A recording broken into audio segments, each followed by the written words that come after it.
When I was 14, my life was turned completely upside down when my mum sadly passed away, and I had absolutely no idea how to cope with this. And for the next 11 years, I battled with drug and alcohol addiction, trying to fill the gap but falling deeper into struggle.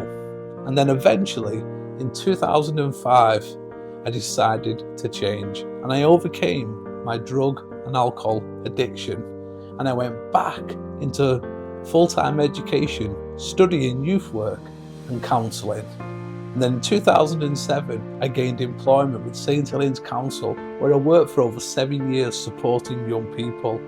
And then in 2010, I qualified as a counsellor, and I set up my counselling business, determined to help people because of the struggles that I'd gone through in my life. But I hit a problem. I just couldn't generate enough clients to really make that business a success.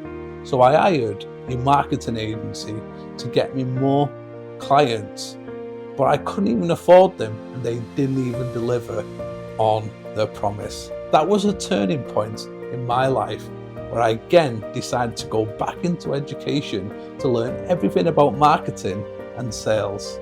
Along the way, I set up many different side hustles and new ventures. Some worked, most didn't. But every step I learned a valuable lesson.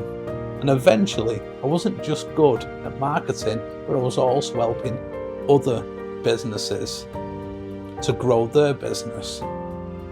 Then I noticed something, that other tradespeople who I knew, who were friends, were absolutely brilliant at their craft, but struggled like I did in terms of getting found online, securing more jobs, and creating a business that could provide for their families.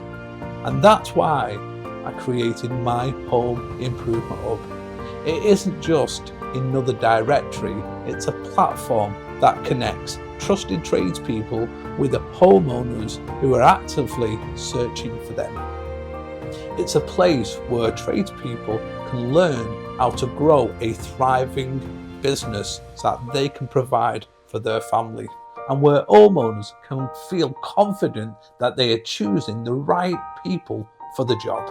For me, this isn't just a business, it's personal. I know what it feels like to struggle, and I know what it feels like to overcome.